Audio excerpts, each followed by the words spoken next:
धम्मपद लोकवग्गू तिसरी गाथा आणि धम्मपदातील क्रमशः 159वी गाथा. 69. 169वी गाथा. आता ही गाथा जी आहे ही त्याच्या आधीच्या गाथेसारखीच आहे. बरीचशी थोडासा फरक आहे. आधीची गाथा काय आहे? उत्तिष्ठे नप्पमज्जेय धम्मं सुचरितं चरे धम्मचारी सुखं सेती अस्मिन लोके परमनिच. ही पुढची गाथा जी आहे आणि ही प्रसिद्ध गाथा आहे, आपल्याला माहिती असेल. हम्म. धम्मपालन गाथेतली ही गाथा आहे.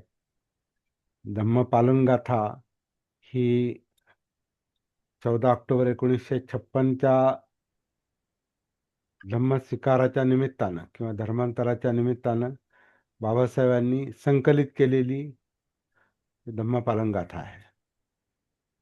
सब्ब पापस अकरणं कुशलस उपसंपदा वगैरे वगैरे, आणि मग त्याला जोडून नथ्थिमे शरणं गाय्यम.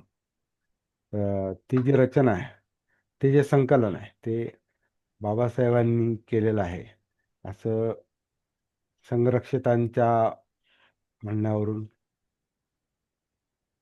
दिसतंय. धम्मं चरे सुचरितं नतं दुच्चरितं चरे धम्मचारी सुखं सेति अस्मिन् लोके परम च. परिचित शब्द आहेत बऱ्याच लोकांना. धम्मं चरे सुचरितं म्हणजे जे सुचरित धम्म आहेत, चांगलं आचरण सांगणारे जे धम्म आहेत त्याचं आचरण करावं. सुचरित धम्मांचे आचरण करावं. वाईट आचरण सांगणाऱ्या धम्मांचं आचरण करू नये. म्हणजे आता सद्धम्म, अधम्म आणि सद्धम्म हे जे दोन प्रकार, धम्माचे दोन उपांग सांगितलेले आहेत बुद्ध आणि त्यांच्या धम्मामध्ये बाबासाहेबांनी, तो मुद्दा लक्षात घेतला पाहिजे आपण. धम्म हे एक सामान्य नाम आहे आणि धम्म म्हणजे मनोधम्म आहेत. आणि मनोधम्म हे अकुशल पण असू शकतात आणि कुशल पण असू शकतात. जे अकुशल आहेत ते अधम्म आहेत, जे कुशल आहेत ते सद्धम्म आहेत. अकुशलाचा परिणाम, अकुशल मनोधम्मांचा परिणाम हा दुःखदायक आहे, यातनामय आहे, विचलित करणार आहे, डिस्टर्ब करणार आहे, चंचल बनवणार आहे आणि चुकीच्या दिशेनं नेणार आहे. अकुशल धम्म म्हणजे अधम्म, आणि कुशल धम्म त्याच्या विरोधात आहे. कुशल धम्म म्हणजे सद्धम्म जे आहेत हे आपल्याला दुःखमुक्तीकडे नेणारे आहेत. अशा प्रकारे धम्मं चरे सुचरितं, सुचरित धम्मांचे, चांगलं आचरण सांगणाऱ्या धम्मांचे आचरण करा. चांगल्या मार्गावर नेणाऱ्या धम्मांचे आचरण करा. वाईट धम्मांचं आचरण करू नका. आता इथं त्यांनी अनुवाद जो केला आहे थोडासा शब्दशः नाही दिसत. सुचरित धर्माचे आचरण करा, दुश्चरित कर्म करू नका. कर्म असा शब्द तिथं टाकलाय, परंतु ॲक्च्युअली तो दुश्चरित धम्म, धम्माचं आचरण करू नका. दुश्चरित वाईट मार्गावर नेणाऱ्या, वाईट आचरणाला प्रवृत्त करणाऱ्या धम्मांचे म्हणजेच अधम्मांचे. कारण अधम्म म्हणजे वाईट मनो अधम्म, चुकीचे जे असतात, यातनेला जन्म देणारे जे असतात, दुःखाला जन्म देणारे जे असतात ते अकुशल, वाईट, मनो अधम्म असतात. अशा अर्थाची ही गाथा आहे. मग सुचरित धम्मांचे आचरण करा, दुश्चरित धम्मांचे आचरण करू नका. आणि मग पुढची जी गाथा आहे, जी आपण पुढची जी ओळ आहे, ते आपण काल पाहिलेले आहे. धम्मचारी अशा प्रकारे जो सद्धम्माच्या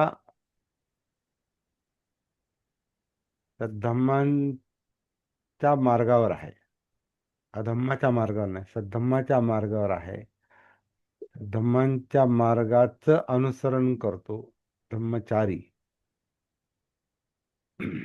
तो सुखाने राहतो.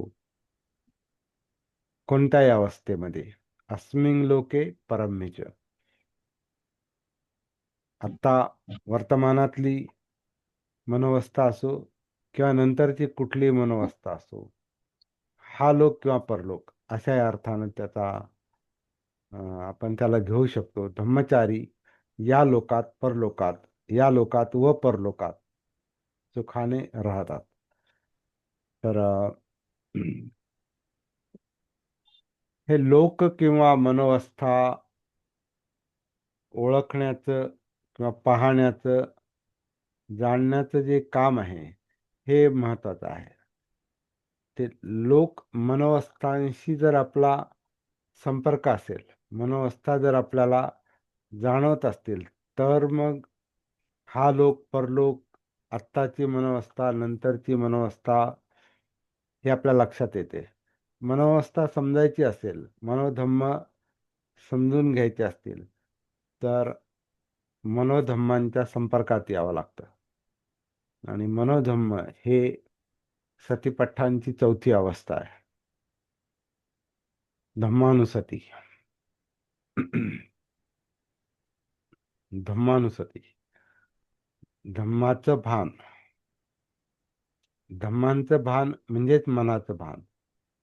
कारण धम्म हे मनातच असतात, मनाच्याच ऍक्टिव्हिटीज, मनाचंच कार्य, मनातल्याच घडामोडी, मनाच्या अवस्था, मनाचे लोक म्हणजे धम्म आहे. आणि त्या मनाच्या लोकांमध्ये, मनोवस्थांमध्ये, मनोधम्मांमध्ये अधम्म असतील किंवा सद्धम्म असतील, सुचरित धम्म असतील, दुश्चरित धम्म असतील, वाईट मार्गावर नेणारे धम्म असतील किंवा सन्मार्गावर नेणारे धम्म असतील. जो सन्मार्गावर चालतो तो सुखाने झोपतो, जो सन्मार्गावर चालणार नाही त्याची नेहमी झोपमोड होणार, तो कधी शांतपणे झोपू शकत नाही. असं ही गाथा आपल्याला स्पष्टपणे सांगते. ह्याच्यामध्ये मला वाटतं आणखीन काही नवीन करण्यासारखं म्हणजे मला तरी दिसत नाही, कारण काल आपण याच्यावर सविस्तर चर्चा केलेली आहे. फक्त एकच एकच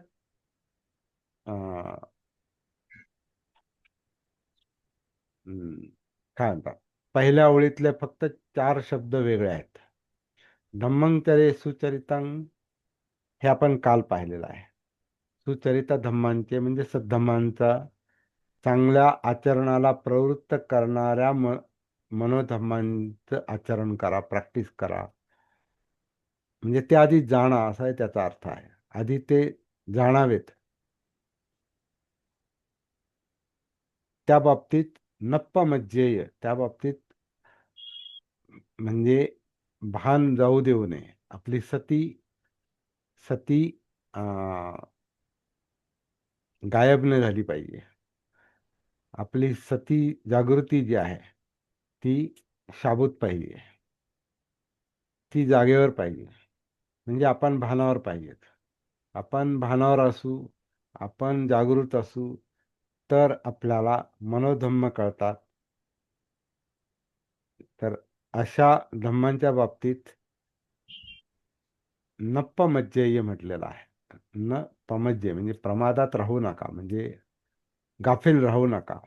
म्हणजेच मनोधम्म पहा, ओळखा, जाणा.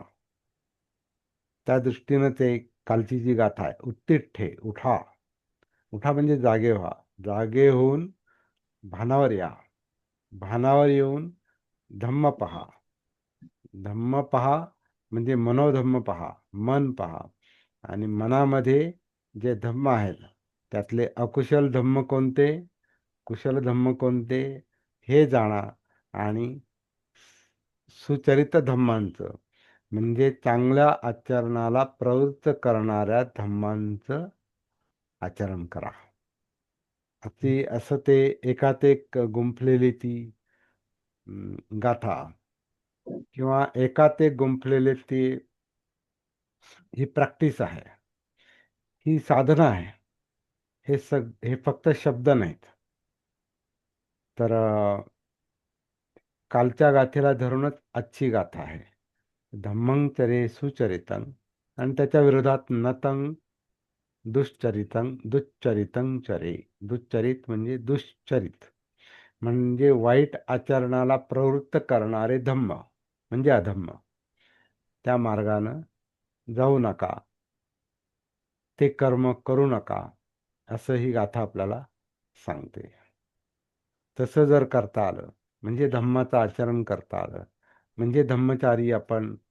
सद्धम्मचारी खरं म्हणजे पाहिजे हे, परंतु त्याचा संदर्भ वरती आल्यामुळं ते सद्धम्मचारी नाही म्हटलं, धम्मचारी म्हटलं. परंतु धम्मचारी हे दोन्ही जाणणारा पाहिजे. अधम्म पण जाणणारा पाहिजे, सद्धम्म पण जाणणारा पाहिजे. त्या अर्थाने हा शब्द अं, दोन्हींना संतुलित करणार आहे, अधम्म आणि सद्धम्म. कारण अधम्म जाणल्याशिवाय सद्धम्म जाणताच येत नाही. म्हणजे मिथ्या जाणल्याशिवाय सम्यक जाणता येत नाही. जसं अष्टांग मार्गामध्ये सम्यक दृष्टी त्या विरुद्ध मिथ्या दृष्टी मिथ्या संकल्प सम्यक संकल्प, मिथ्या वाचा सम्मा वाचा, मिथ्या कम्मंतो सम्मा कम्मंतो, किंवा मिथ्या आजीव सम्मा आजीव, मिथ्या व्यायामो सम्मा व्यायामो, मिथ्या सती सम्मा सती, मिथ्या समाधी सम्मा समाधी. असं मिथ्या आणि सम्मा जे आहेत हे दोन्हींचा बॅलन्स म्हणजे अधम्म सद्धम्मांचा बॅलन्स जो आहे तो मध्यम मार्ग आहे. त्या अर्थानं हा धम्मचारी शब्द जो आहे तो फार इंटरेस्टिंग आहे. दोन्ही जाणता आलं पाहिजे. धम्मचारी हा सद्धम्म पण जाणणारा पाहिजे, अधम्म पण जाणणारा पाहिजे. अधम्म जाणल्याशिवाय अधम्मापासून मन चित्त अलिप्त होणार नाही आणि सद्धम्म जाणल्याशिवाय मन चित्त त्या मार्गावर चालणार नाही. म्हणजे आधी मन जाणलं पाहिजे आणि मन जाणण्यासाठी धम्म जाणले पाहिजेत. म्हणून धम्मानुसती चौथं जे अंग आहे सतीपठ्ठांत, जो आपल्या साधनेचा मुख्य भाग आहे. सती साधनेचा मुख्य भाग जो आहे तो सतीपठ्ठान आहे. सतीपठ्ठांचं चौथं अंग जे आहे ते धम्मानुसती आहे. धम्म जाणणं आहे, धम्माविषयीचं भान आहे, धम्माविषयीची जागृती आहे, धम्मानुसती. असं ही गाथा सांगते. मला वाटतं याच्या व्यतिरिक्त काही मुद्दा असेल तर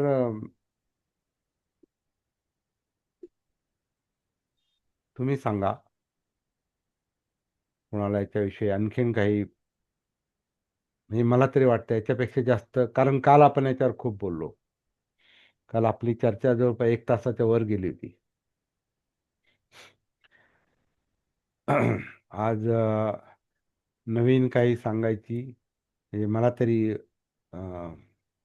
गरज वाटत नाही.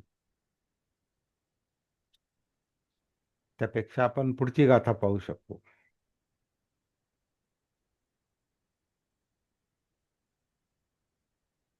पण नको, आधीच्या याच्यावरच काही चर्चा असेल तर आपण करूया. लोक आणि परलोक. हा, काय काय यह लोक आणि परलोक ह्याचा डबल अर्थ सांगा थोडा. इहलोकी आणि परलोकी.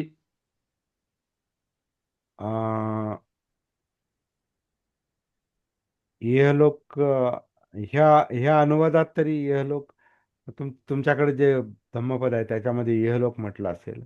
इह म्हणजेच या, इथल्या. हा हा हा लोक म्हणजेच वर्तमान, वर्तमान अवस्था, आत्ताची, सध्याची. आणि परलोकी. हा परलोक म्हणजे हा नंतरची, जी जी कोणती येईल ती. आता याला हा ठीक आहे. इहलोक म्हणजे हा जन्म, असाही तर तेही बरोबर आहे. हा जन्म म्हणजे आत्ताची मनोवस्था. कारण जन्म म्हणजे आत्ताची करंट मनोवस्था, आत्ताची वर्तमान. आत्ताची, हा, वर्तमान काळ आहे तो. आणि परलोक हा मृत्यूनंतर असाही त्याचा अर्थ धरतात, परलोक. परंतु परलोक तसा अर्थ आपल्याला हम्म अं, लक्षात येत नाही. कारण आपला ह्याच जन्माशी आपला जर संपर्क नसेल, म्हणजे सती नसेल, भान नसेल या जन्माचं, हम्म आत्ताच्या जगण्याचं जर भान नसेल, तर मग पुढची गोष्ट समजणं अवघड आहे. त्यामुळं तसा अर्थ घेण्याऐवजी सरळ सरळ हा क्षण आणि पुढचा कोणता नंतर. येणारा, हा वर्तमान क्षण आणि ठीक आहे. पुढचा येणारा क्षण, अशा अर्थानं हा लोक परलोक असंही आपण अर्थ घेऊ शकतो. आणि हा जन्म जर ज्याला समजला असेल, म्हणजे जो परमनंटली कनेक्टेड असेल स्वतःशी, वर्तमानाशी, वर्तमान काया, हम्म वर्तमान श्वास, वर्तमान काया, वर्तमान जाणीवा, वर्तमानातले चित्त, वर्तमानातली चित्ताची पळापळ, धावपळ, लोभ, द्वेष, तृष्णा, हे वर्तमानातल्या चित्ताशी जर आपण संपर्कात असू, तर आपल्याला हा लोक समजतो. आणि हा आपण जर कनेक्टेड नसू, तर मग त्याचा अर्थ लागणं शक्यच नाही. म्हणून मग त्याला हा जन्म म्हटलेला आहे. हा जन्म म्हणजे हे जीवन, आत्ताचं चालू जीवन, वर्तमान हम्म जीवन, असा त्याचा अर्थ घेतलेला आहे. परंतु मला वाटतं हे जीवन जे गतिशील आहे, आपण जर हा आपल्या जीवनाशी कनेक्टेड असू, आपल्या काया, वेदना, चित्त, मनोधम्मांशी आपण हम्म कनेक्टेड असू, तर ती गती आपल्याला जाणवते. नसेल तर नाही जाणवणार. बरोबर. ती गती नाही जाणवली तर हा लोक परलोक याचा अर्थही आपल्याला पूर्ण लक्षात येणार नाही. तो अर्थ तेव्हाच लक्षात येऊ शकतो जेव्हा आपण लोकाच्या संपर्कात असू. आणि लोक म्हणजे मनोवस्था, चित्तावस्था. आणि या मनोवस्था, चित्तावस्था या स्थिर नाहीत, या गतिशील आहेत, अनित्य आहेत, डायनॅमिक आहेत. त्या स्थितिशील नाहीत, त्या स्टॅटिक नाहीत, अशा स्थिर नाहीत, गती आहे. आपण आपलं ज्याला मन जाणवतं, त्याला मनोधम्म जाणवतात, त्याच्या लक्षात येईल का ती सतत मनाची धम्मांच्या मागे पळापळ चालू आहे. म्हणून मन मनाची मनाची धावपळ धम्मामागे चाललेली आहे, किंवा मनानुसार धम्म बनतात आणि मन जे आहे ते चित्तानुसार बनतं. चित्त जर विचलित असेल, चित्त जर विकृत असेल, चित्तामध्ये जर सतत काहीतरी पाहिजे पाहिजे पाहिजे पाहिजे, किंवा नाही पाहिजे नाही पाहिजे नाही पाहिजे, सतत लोभ असेल, अतिरिक्त अतिरिक्त इच्छा म्हणजे तृष्णा असेल, आणि अतिरिक्त द्वेष असेल, अतिरिक्त लोभ असेल, अतिरिक्त द्वेष असेल, तर त्याच्यामध्ये मनाची जी पळापळ आहे, चंचलता आहे, फंदनं चपलं चित्तं दुरख्खं दुर्निवारं, ती गाथा आठवा. तर ती जी चंचलता आहे ती या लोभद्वेषामुळे आहे, पाहिजे नको. त्याच्यानुसार ते तर मनो म्हणजे चित्तच आहे खरं, एक एक त्याचा अंग चित्तच आहे. आणि त्यानुसार ते मनोधम्म म्हणजे विचार प्रक्रिया काम करते, म्हणजे ब्रेन काम करतो, इमोशन्सनुसार. म्हणजे भावना आहेत. पाहिजे नको या भावना आहेत. पाहिजेची भावना, नकोची भावना, लोभाची, द्वेषाची. कारण भावना मध्ये भव आहे. भव म्हणजे बनणाऱ्या किंवा बनवणाऱ्या, मनाला बनवणाऱ्या, मनाला सक्रिय करणाऱ्या, मनाला भावित करणाऱ्या ज्या ज्या गोष्टी आहेत त्या चित्तातले लोभ आणि द्वेष आहेत. आणि त्यानुसार विचार प्रक्रिया गतिमान होते, सक्रिय होते. ते मनोधम्म आहेत, ते धम्म आहेत. म्हणून आणि ते खूप सुपरफास्ट गती आहे त्यांची. जे मनाच्या संपर्कात असतील, ज्यांची सती साधना व्यवस्थित, जागृतीची साधना ज्यांची व्यवस्थित चाललेली असेल आणि जे कनेक्टेड असतील, कायेत उतरून मनोधम्मांपर्यंत जे पोहोचले असतील. अरे उठ ना पार, रात्री झोप आली नाही मला. थांब जरा.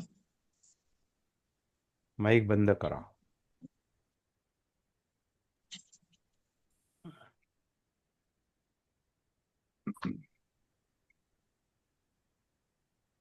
हा देखील सतीचा मुद्दा आहे.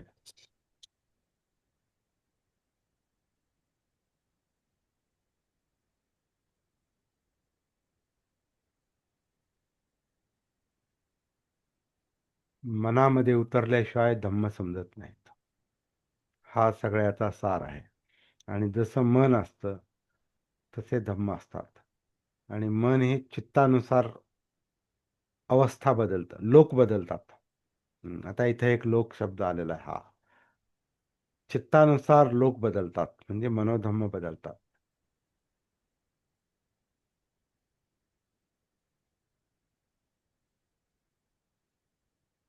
आणि अशा अर्थानं आपण हा जन्म, पुढचा जन्म हे जर लक्षात घेतलं तर मृत्यूनंतर ज्यात आपण शांतता मिळावी वगैरे आपण जी काही भावना करतो, अपेक्षा करतो, चित्ताला शांती मिळो, सद्गती मिळो, असं जे बोललं जातं ते त्या व्यक्तीच्या चित्तावर अवलंबून आहे.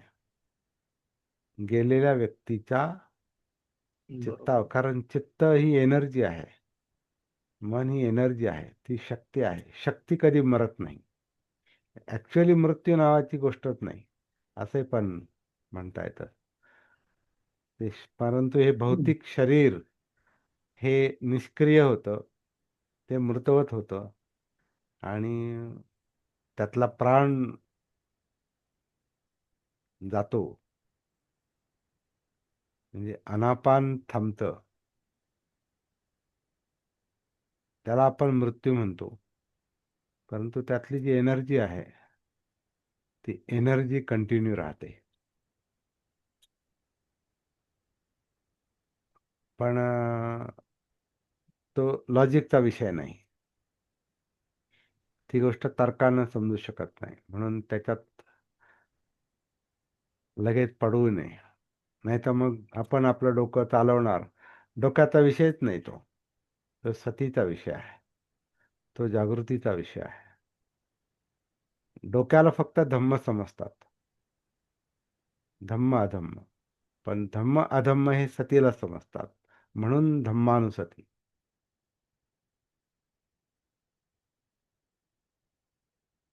मन हे धम्मानुसार धावपळ करतं किंवा धम्म मनोवस्थेनुसार या लोकानुसार धावपळ करतात, अवस्थांनुसार. मनोवस्था ही चित्तानुसार मन धारण करतं. मन हे चित्तानुसार बनतं, भावित होतं, भव. आणि मग त्यातली जी काही इलेक्ट्रोकेमिकल प्रक्रिया आहे, विचार प्रक्रिया, ती गतिमान होते किंवा बदलते. तर सतीचा मुद्दा हा सतीचं शेवटचं जे काम आहे नंतरचं ते या पातळीवरचं आहे. ते आपल्याला समजा नाही अनुभवाला येत नसेल तर आधी आत उतरायचंय. अनापान प्राण पाहायचा आधी. आन अपान या ज्या हालचाली कायेमध्ये चाललेल्या आहेत या आन आणि अपानच्या गतीमध्ये उतरायचं आहे. वर्तमानातल्या आत्ताच्या. आणि ऍक्च्युअली काहीच करायचं नाही. प्रत्यक्षात अनापानसाठी काहीच करायची गरज नाही. कारण अनापानी करण्याची गोष्ट नाही. अनापान हे चालूच आहे. हे होतंय. It is happening. आत्ता घडत आहे ते. आत्ता चालू आहे. आन अपान ही गती आहे. श्वासाची गती आहे. आणि ती नैसर्गिक गती आहे. मी श्वास घेतो, मी सोडतो असं नाही. मी म्हणतो म्हणून श्वास येतो आणि मी म्हणतो म्हणून जातो. मी म्हणतो म्हणून घेतो. मी म्हणतो म्हणून सोडतो असं नाही. आपण काही नाही केलं तरी हे शरीर नैसर्गिकपणे आपोआप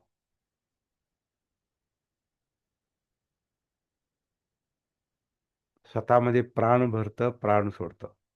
आन अपान असंही पाहता आलं तर पहा. पण फार गोंधळून जायचं नाही. साधा श्वास पहा. श्वासाची हालचाल पहा. आन अपान पहा. या नैसर्गिक आन आणि अपान किंवा काया आन काया अपान ही काया अनापान करते. पण ते नाही जमलं तर सरळ स्पष्ट स्वच्छ आन पहा, अपान पहा. अनापान सती. गतिशील श्वासाचं भान. श्वासामध्ये आन पण आहे, अपान पण आहे. त्या गतीमध्ये उतरणं म्हणजे अनापान सती.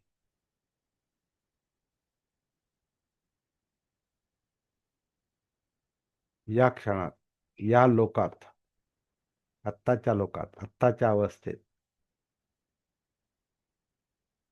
श्वासाच्या पातळीवर जे असेल ते. आन असेल तर आन सती, अपान असेल तर अपान सती. किंवा आता मी बोलताना अपान होतंय तर मग अपान सती. माझ्यासाठी अपान सती आहे जेव्हा मी बोलतो. नाहीतर मग आन सती माझ्यासाठी. तुमच्यासाठी जे असेल ते ज्यानं त्यानं पाहायचं. इथं कॉपी चालत नाही. असं पहा आणि तसं पहा असा हा विषयच नाही. जसं आहे तसं पहा. असं पहा आणि तसं पहा हे ध्यान आहे. अनापान सतीला लोकांनी ध्यान बनवलंय. पण ध्यान हे मन करतं. मन हे मनोधम्मांच्या मागे ध्यानच करतंय. कारण जसं मन घडतं त्याच्या मागे मन राहतं. मग मन त्याचं ध्यान करतं. पण त्याचं भान आहे का? तिथपर्यंत पोहोचण्यासाठी आधी आनापान सतीमध्ये आलं पाहिजे. कारण त्याच्याशिवाय पुढे जाताच येत नाही. आनापान सती किंवा काया आनापान सती.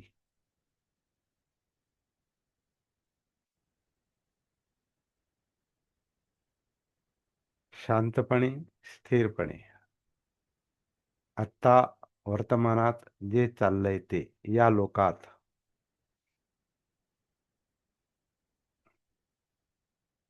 सध्या जे चालू आहे ते. सती हे वर्तमानाचं काम आहे आणि गतिशील काम आहे. कारण श्वास काया वेदना चित्त मन मनोधम्म काही स्थिर नाही. सगळं अनित्य आहे, परिवर्तनशील आहे, बदलणारा आहे, गतिशील आहे, डायनॅमिक आहे. स्टॅटिक नाही, स्थिर नाही. स्थिर काहीच नाही. आपल्या या जीवनातली प्रत्येक हालचाल ही गतिशील आहे. अगदी पेशी सुद्धा पळतायत. रक्त पळतंय आपलं, रक्ताभिसरण तेही स्थिर नाही. आपली ब्रेन आणि पाठीच्या कण्यातून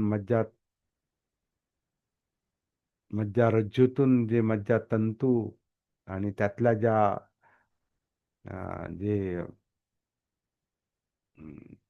न्यूरॉन्स जे आहेत, ज्या पेशी आहेत, मज्जापेशी, त्या सगळ्या गतिशील आहेत त्या. म्हणून एक करंट आपल्याला अनुभवाला येतो, कनेक्टेड असू तर. म्हणजे स्थिती स्थिर असं काहीच नाही, सगळं गती आहे. त्यामुळे श्वास गती आहे, कायातल्या सगळ्या घडामोडी गती आहेत, जाणीवा गती आहेत, वेदना चित्त गती आहे, मनोधम्म गती आहेत.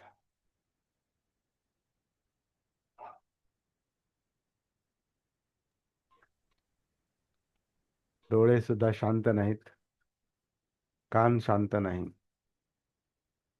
गंध क्रिया शांत नाही, स्थिर नाही, बदलत आहे. जिव्हा बदलत आहे. जीभ सतत काही ना काही तिची पण हालचाल चालू आहे. ती शांत असली तरी काही ना काही मनात पदार्थाची आठवण आली तरी तिच्यात परिवर्तन होतं.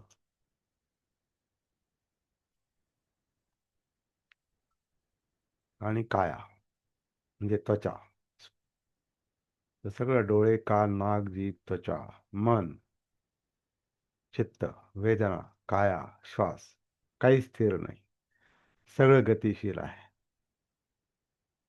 श्वास काया वेदना चित्त मनोधम्म इंद्रिय सगळं गतिशील आहे.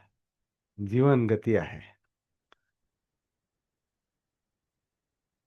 Life is dynamic. आणि या गतीमध्ये उतरणं म्हणजे गतीमध्ये उतरण्याचं काम सती करते.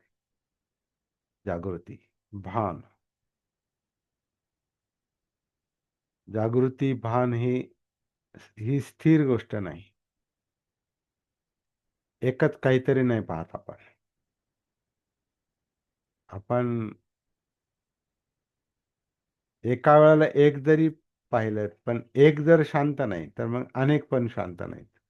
मग एक आणि अनेक, एकातूनच अनेकात जातो आपण, पण अनेकातून पुन्हा मग एकत्वाकडे येतो. तर ते हळूहळू क्रमाक्रमानं अनुभवाला येणारी गोष्ट आहे.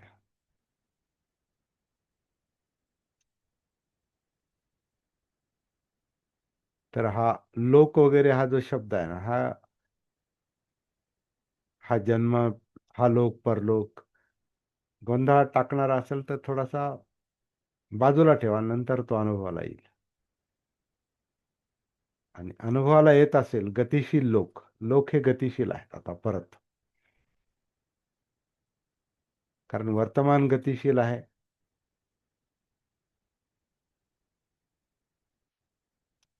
मग नंतर पण गतिशील आहे. मागचा वर्तमान म्हणजे भूतकाळ, पुढचा वर्तमान म्हणजे भविष्यकाळ, हे सगळं गतिशील आहे. त्यामुळे वर्तमान पण नाही. कारण वर्तमान जर गतिशील आहे तर वर्तमान म्हणता म्हणता तो भूतकाळात जमा होतो. आन पाहता पाहता कधी अपानकडे येतो कळत नाही. आन पण एक गोष्ट नाही.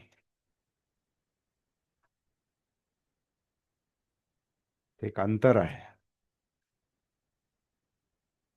आन, अपान, अंतर आहे. आन मध्ये अंतर आहे, अपान मध्ये अंतर आहे, अनापान मध्ये अंतर आहे, मध्ये गॅप आहे.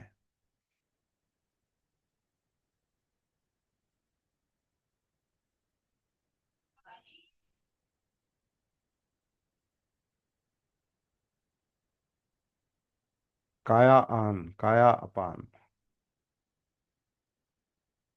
हे पाहता पाहता आपण कायेमध्ये उतरतो, कायेशी जोडले जातो आणि मग कायानुसाती पद्धतशीरपणे सुरू होते आणि चालू राहते.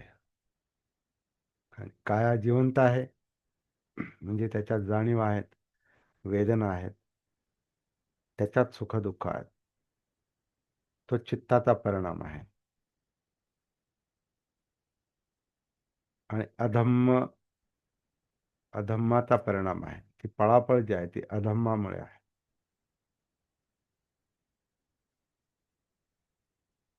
हे सगळं आपल्या सती जागृतीला जाणवलं पाहिजे. मग हा लोक परलोक जाणवेल. तोपर्यंत प्रॅक्टिस. अशी तिसरी गाथा.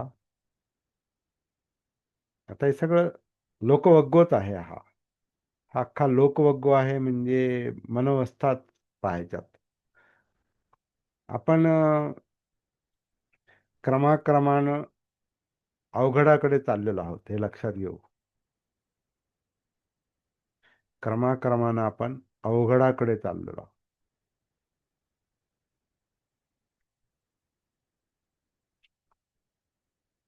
पुढचा वग्गो बुद्ध वग्गो आहे.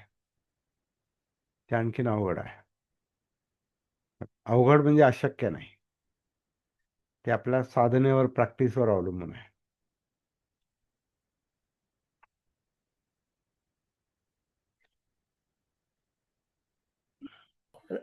द हम्म.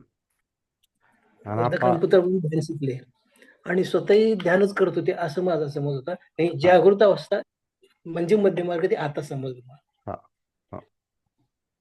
हे सती जागृतीमुळे सगळं हळूहळू सगळं लक्षात यायला लागतं. बरं. आपले जसे धम्म अधम्म जर लक्षात येतात, तर मग चुकीच्या गोष्टी आणि योग्य गोष्टी हे दोन्ही लक्षात येतात. मध्यम पण लक्षात येतो, मध्यम मार्ग पण लक्षात येतो. मध्यमा पटिपदा, मध्यम मार्ग. दुसरं एक म्हणजे आपण गेलेल्या माणसाबद्दल भावना व्यक्त करतो, चित्तात शांती लाभो, सद्गती लाभो. आणि हिंदू धर्मात आत्म्यात शांती लाभो म्हणतात. म्हणजे चित्त म्हणजे आत्मा म्हणायचे का त्यांना? त्यांनाच विचारावं लागेल.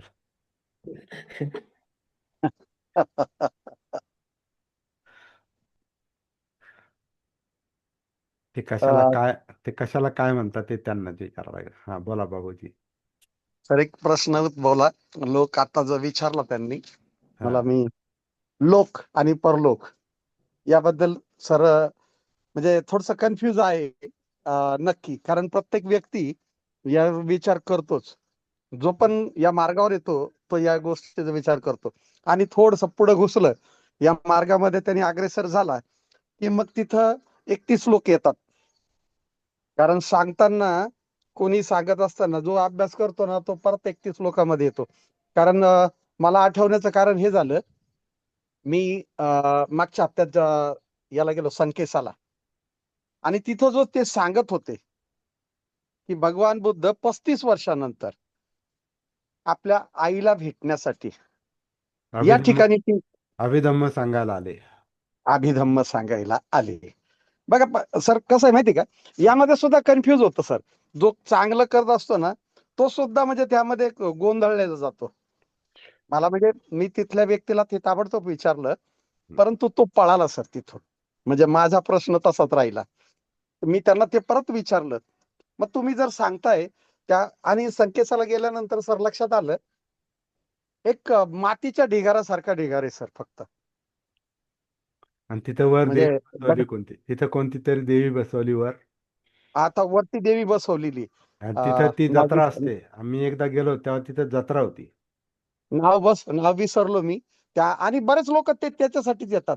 मग मी आमच्या माणसांना विचारलं, ते एक प्रश्न केला. ते बाकीचे लोक त्या देवीच्या तिथं जायचं म्हणून पायातली चप्पल खाली त्या किल्ल्याच्या खाली काढतात आणि वर जातात. मग आम्ही आमचे बूट का काढले?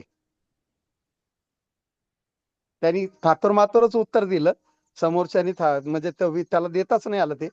ते म्हणे ते भगवान बुद्धांचं स्थान होतं आणि सम्राट अशोकाने निर्माण केलेलं आहे. मग त्यामुळे आम्ही, ते पवित्र आहे आमच्यासाठी, तिथं भगवान बुद्ध गेले होते. मग असे भगवान बुद्ध प्रत्येक ठिकाणी चाललेले, आम्ही त्या ठिकाणी चप्पल काढूनच जातो का? किंवा पायातलं काही काढूनच जातो का? माझ्या मनातले जे प्रश्न होते ते म्हणजे कोणाला त्याचं उत्तर सापडलंच नाही. आणि मी आल्यापासून विचार करत होतो मी तुम्हाला तो प्रश्न विचारेल सर. थोडस मला यातलं मिळेल काहीतरी. मी कारण 31 लोक संकिसाला जत्रेच्या दिवशीच गेलो होतो तिथे. आणि त्या जत्रेमध्ये बाकी सगळे लोक त्या टेकडीवरच्या त्या देवीला काही देवी पूजा करण्यासाठी ते बाकीचे लोक येत होते, आणि खाली पायथ्याला भिक्षू लोक भीक मागत होते अक्षरशः. भीक मागत होते. महत्वाची खाली गोष्ट, खाली त्यांची हा. आणि त्यांची केस वाढलेले, दाढी वाढलेली, बस आणि बस. ते अक्षरशः त्या भीकच. बाकी भिकाऱ्यांसारखे तो सगळ्यांना भीक मागत होते. भीक मागत मग होते. आणि त्यांच्यामध्ये म्हणजे तिथं तो परिस्थिती फक्त यांनी चिवर सारखं घातलेलं आहे म्हणून ते भिक्षू म्हणावेत का? भिक्षू म्हणायचं त्याला. म्हणणार आपलेच लोक म्हणणार. नाही, मी त्या ते आमच्या बरोबर जे होते ना त्यांना तो प्रश्न विचारला, यांना भिक्षू म्हणावं का? ते आहेत का, भिक्खू आहेत का? आणि त्यांनी जर त्यांचं आचरण जर ते जर असेल तर मग यांचे काहींच्या दाढ्या वाढलेल्या, काहींचे केस खूप वाढलेले आहेत नॉर्मल माणसासारखे. मग त्यांनी ते चिवर घेण्याचं कारण काय? त्यांचं जर वर्तन तसं नसेल तर ते, आणि भीक मागताय, विशेष गोष्ट म्हणजे भीक मागतायत. मागतायत बाबासाहेबांनी कोणाकडे? बाबासाहेबांनी हेच मुद्दे लक्षात घेऊन ते भिक्खू संघाला शरण गेले नाहीत. आणि हे आपल्या अजून लक्षात येत नाही. हा. हे फार कठोर गोष्ट आहे, ही कठोर बाब आहे. भिक्खूंशिवाय, आता हे थोडस मला, माझ्यावर चिडतील लोक. नाही, रेकॉर्डिंग चिडण्यासारखा प्रश्न नाही सर. तो रेकॉर्डिंग प्रश्न असा आहे रेकॉर्डिंग की खरंच रेकॉर्डिंग तसं पण आहे चालू. का? रेकॉर्डिंग पण चालू आहे. लोक चिडतील, परंतु बाबासाहेबांनी भिक्खू संघावर बुद्ध धम्माचं काम अवलंबून ठेवलं नाही. त्याचं कारण असं आहे की बुद्ध काळातला भिक्खू संघ आज अस्तित्वात नाही. बुद्ध काळातला भिक्खू संघ हा सरळ सरळ श्रोतापन्न, सकृतागामी, अनागामी, अरहत मार्गावर होता. बुद्धत्वाच्या मार्गावर होता, मुक्तीच्या मार्गावर होता.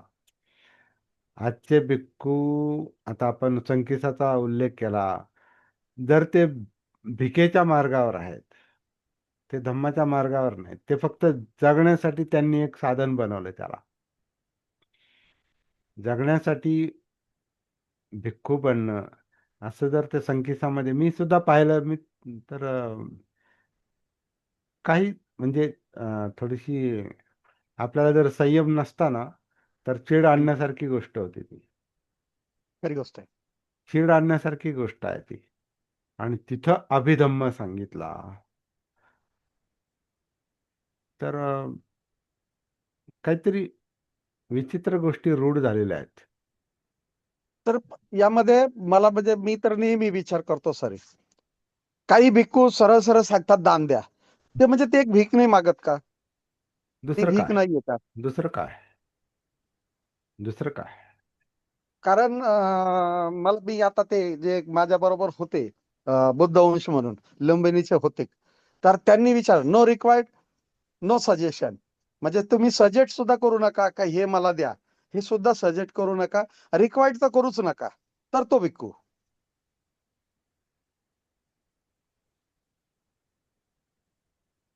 मला मोठं म्हणजे ते एक असं विचार वाटतो. आता हा विषय निघाला तिथं ते संकेशाला गेल्यानंतर म्हणजे मला एखाद्या चांगल्या ठिकाणी गेल्यासारखं अजिबात वाटलं नाही. फार अर्थात विचित्र ते गोष्ट, फार त्याचं विचित्र गोष्ट आहे ती फार. मी म्हणजे त्याचं संकेसाला परिवर्तन केलं असेल, आहे त्याच्यापेक्षा वेगळं दाखवलं असेल, परंतु म्हणजे तिथे काहीही सुधारणा नाही. जर समजा भगवान बुद्ध त्या ठिकाणी आले, 35 वर्षानंतर आले, 35 वर्षानंतर, त्यांची आई गेल्यानंतर 35 वर्षानंतर आले. मग ही जर वस्तू जर सापडली, आता ती जी सापडली तिची अजूनही डेव्हलपमेंट नाहीये, मग त्याचं काहीतरी डेव्हलप होणं जरुरी आहे. बाकीची विहार नुसतं तिथं आहेत ना. सुरुवात झालीत सर. मला वाटतं 5 विहार सुरुवात झालीत. चायना, थायलंड, जपान झालेच सर, तिथे सुरू झाले. श्रीलंकेचं एक विहार आहे, श्रीलंकेचा एक ते दुसरा एक विहार बनतंय. त्यांच्या लोकांसाठी त्यांनी व्यवस्था करून ठेवलेली. व्यवस्था करून ठेवते त्या राज्यातल्या लोक, त्या देशातल्या लोकांनी सगळीकडेच जेवढी सगळीकडेच. बौद्ध ठिकाणे आहेत तिथं सगळीकडे त्यांची व्यवस्था त्यांनी करून ठेवलेली आहे. म्हणजे बाकीच्यांना ते रेंटवर देतात, तो भाग वेगळा, परंतु त्यांच्या लोकांसाठी त्या देशांनी व्यवस्था करून ठेवलेली आहे. म्हणजे बघा, म्हणजे बुद्ध धम्माचं जे स्वरूप आहे ते ते विकृतच बनलेलं आहे ना ते. आणि ही बाबासाहेबांना अभिप्रेत नाही ते, म्हणूनच ते म्हणले आम्हाला म्हणजे जणू काही मूळ बुद्ध शोधायचेत. आम्हाला आमची वाट मिळाली. हे आपल्या लोकांच्या पण म्हणजे आंबेडकरी बौद्धांच्या अजून लक्षात येत नाही. यायला हवी सर.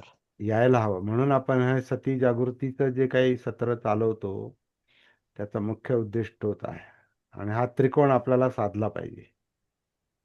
त्याच्याशिवाय पुढे जाणं होणारच नाही. नाहीतर सगळं कन्फ्युजन, गोंधळ गोंधळ गोंधळ, इतके विकृती आहेत. बौद्ध स्थळांना सुद्धा आपण लोक जातात, भक्तिभावानं जातात, परंतु काही वेगळंच पाहायला मिळतंय. बुद्धगयेला मी गेलो एकदा, तर तिथं तो गाईड सांगत होता, हा पिंपळाचा वृक्ष आहे म्हणे, ह्या पिंपळाच्या वृक्षाखाली कोणी जरी साधना केली तर तो बुद्ध बनेल. त्याच्यावर मी एक लेख लिहिला होता बुद्धयानमध्ये, तेव्हा मी बुद्धयानचा उपसंपादक होतो त्रैलोक्याच्या ह्याच्यात. हाच विषय. आणि संरक्षितांना मी पत्र लिहिलं होतं, आणि संरक्षितांनी पण मला पत्र लिहून त्यांनी ते त्याच्यावर लिहा म्हणून, त्यांचं पत्र आहे मला. बरे 10-12 पत्र आहेत, त्यातले एक पत्रामध्ये हा पण उल्लेख आहे. तर फारच विचित्र आणि विकृत गोष्टी आहेत.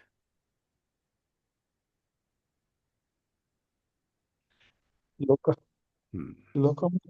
चाललेलं आहे. मला तिचं जे चाललं आहे ते पटलं नाही, मनाला पटलं नाही. कदाचित हा पटण्यासारखंच नाही, विषय मला आणि आपल्याला तर नाही पटण्यासारखं.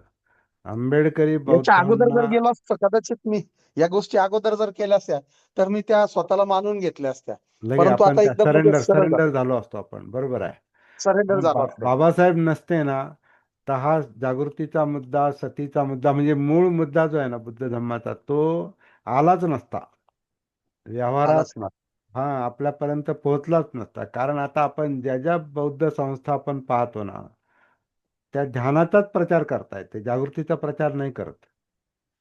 ते वास्तव शोधण्यासाठी प्रवृत्त करत नाहीत, प्रेरणा देत नाहीत. वास्तव सत्य शोधण्यासाठी जसं आहे तसं मान्य करा आणि त्याला सरेंडर व्हा.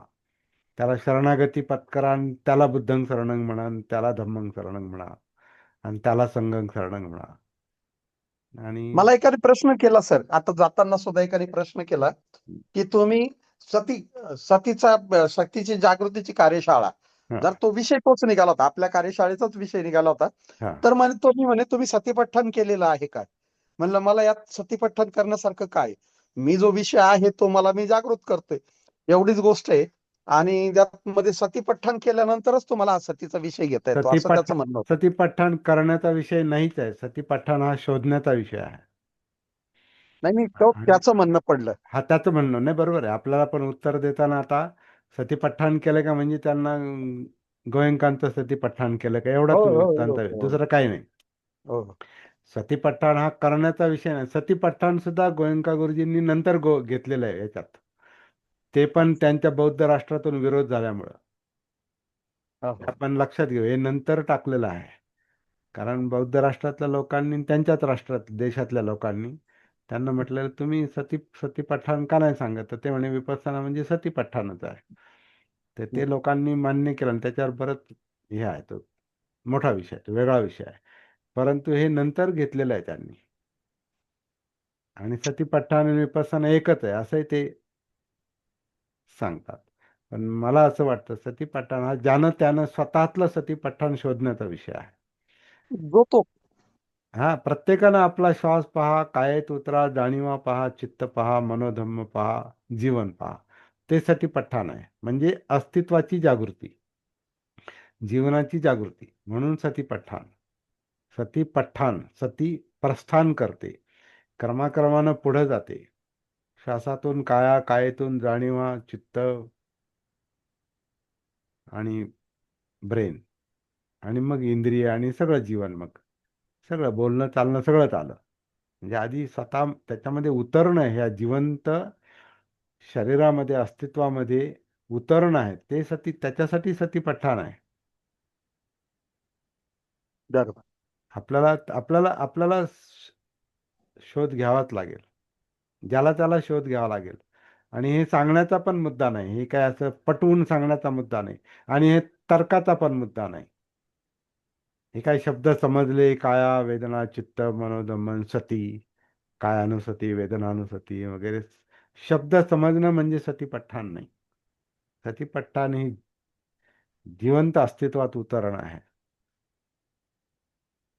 हे आपल्याला स्वतःमध्ये आधी रुजवावं लागेल, आणि मग याचा प्रचार करावा लागेल. रेकॉर्डिंग केलेलं आहे, त्यामुळे आता हे आपल्या आपल्या कार्यशाळेच्या ह्या गाईडलाईन आहे जणू काही. नाही, माझा मुद्दा तोच आला. मग ते जे अभिधम्मामध्ये 31 श्लोक सांगितलेले आहेत. हा, आता तो लोक जो हा मुद्दा आहे ना, तो मगाशी तुमच्या बोलण्यानंतर मला म्हणायचं होतं. लोक काय, 33-31 काय लोक असतील. हा, मी म्हणतो पहिलं डोकं बंद ठेवा, बर विचार बंद ठेवा आधी. विचार म्हणजे लोक नाही. बर विचारांनी लोक दिसणारच नाही. लोक म्हणजे मनोवस्था आहेत. मनोवस्था या मनोवांఛ. विचारांनी नाही दिसत. ओके. मनोवस्था ह्या जागृतीला दिसणार आहेत, सतीला दिसणार आहेत. विचार सुद्धा सतीला दिसतात, जाणवतात, म्हणून त्याला आपण विचार म्हणू मग शकतो. 31 श्लोक ह्या मनोअवस्थाच आहेत. विचार विचार आहे त्यांना कसं आहे की बुद्ध धम्मामध्ये अशा अशा अनेक शिकवणी आहेत, ज्याचं काय म्हणतात कॅटेगरायझेशन केलेलं आहे त्यांनी. एक डिजिटल संख्यात्मक मांडणी केलेली आहे. आणि त्या संख्यात्मक मांडणीमध्ये मग, म्हणून ते जसं आता अंगोत्तर निकाय जे आहे ना, अंगोत्तर निकाय काय, 1 काय, 2 काय, 3 काय, 4 काय, 5 काय, 6 काय, 11 काय, आणि आता हे 21-31 काय, आणि 108 मनोवस्था काय. ते मणी मोजतात ना ते हो हो. महायानामध्ये जे मणी, त्याच्यामध्ये 108 मणी आहेत ना ते. 108 म्हणे. मग ते 108 मनोवस्था म्हणतात परत ते, किंवा काय असेल ते.